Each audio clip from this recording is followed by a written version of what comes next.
The reason the meditation instructions that I give always include, bad meditation is good, is because we're not practicing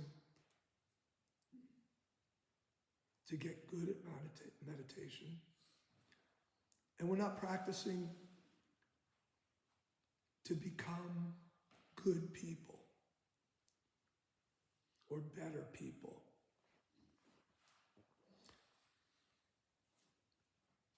So now I'm gonna mind F you with saying, of course we're practicing to become better people and good Buddhists and good meditators. The point being that in that desire, the misunderstanding that starts to form is that we're failing if we don't do as well as we think we should, that we somehow should not be doing certain things because we're Buddhists, forgetting that we're human beings as well, and that Buddhism, while ultimately, yes, we're trying to transform and liberate from the harmful conditioned thinking that we have and its habitual, unskillful behavior that comes from it. But really, what we're trying to do is use this practice to not cause harm and to not suffer. We're not practicing to not have difficulties, to not have pain, to not be frustrated.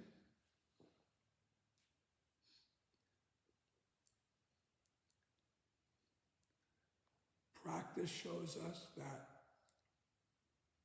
the nature of life, and this is the first foundation, not the first foundation, but the first noble truth is that life is fraught with difficulty, pain, disappointment, frustration, heartache, pain, sorrow,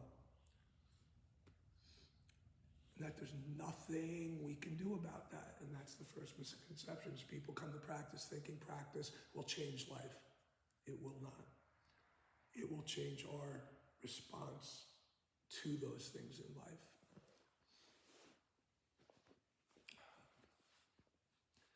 So people come to practice saying, I want to be enlightened.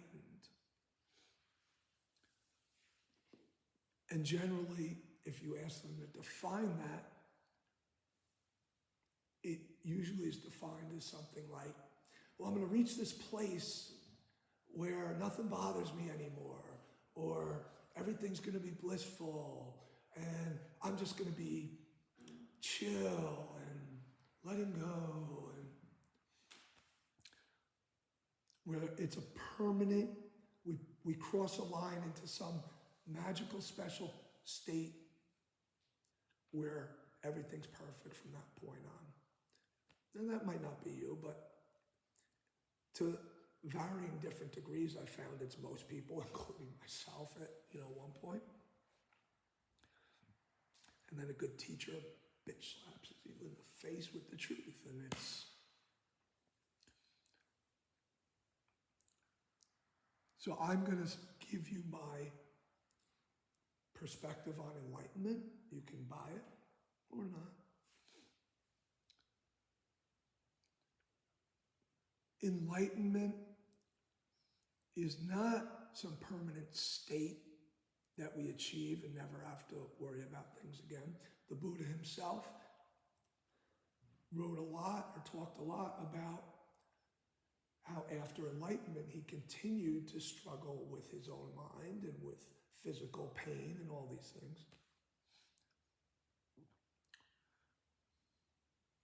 So for me, well, let me first say this. What the Buddha did say was that and we've talked about this before, there's four mind states that reflect enlightenment: loving kindness, compassion, sympathetic joy, equanimity.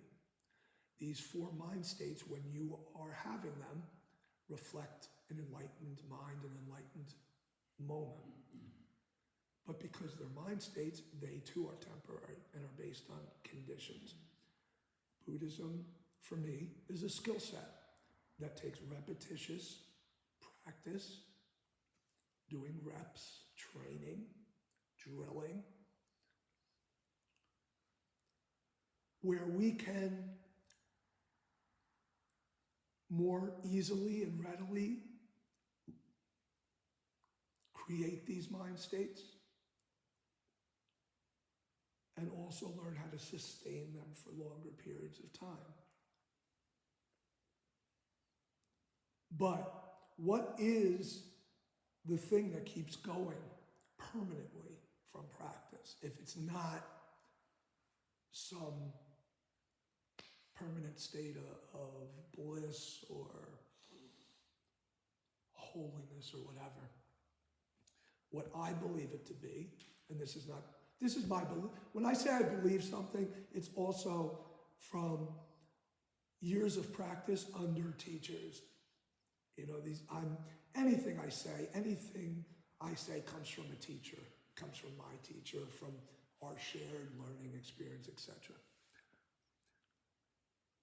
What I believe that enlightenment that was talked about in scriptures and that keeps going on is a changed perspective. That once you have it, you can't not have it. Once you know it, you can't unknow it. So one of the hardest things that people experience early in Buddhism is ignorance is gone and they miss the bliss of it. They know too much and they can't unknow it. You can't unknow it. Then the second thing that gets a little difficult is, not only can I not unknow it, but most of the shit I know is your fault. Or so I think. Look what this person did to me. Look what that person did. Look at what this... That's some kind of early realizations when you start seeing clearly. And that's what I think keeps going on. Seeing clearly. What do we see clearly? The illusionary state that we had believed in. What is the illusionary state? That rather than seeing things are just relative and temporary, we believe them to be fixed and permanent. And we identify with the experience as us, as opposed to seeing that we are having an experience. Now, realizing this doesn't mean we don't deal with it. It just means we deal with it in a different way because it's not permanent, it's not fixed, and it's not inherent. That also enables us, because as we said, there's no permanent state of bliss. Once we know this, once we have this awareness, sometimes it's right here all the time. Sometimes we gotta... The most important part of being mindful or of mindfulness is showing us when we're not being mindful.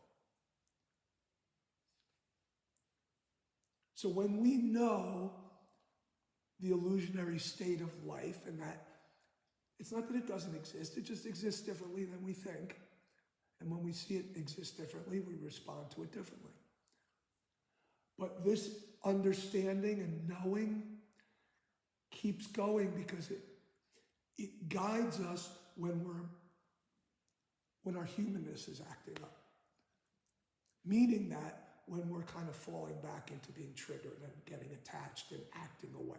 This is why we can have years of Buddhist practice and years of managing, let's say, what might be an issue for us well, and then suddenly we act out horribly, like we never practiced at all or never healed anything.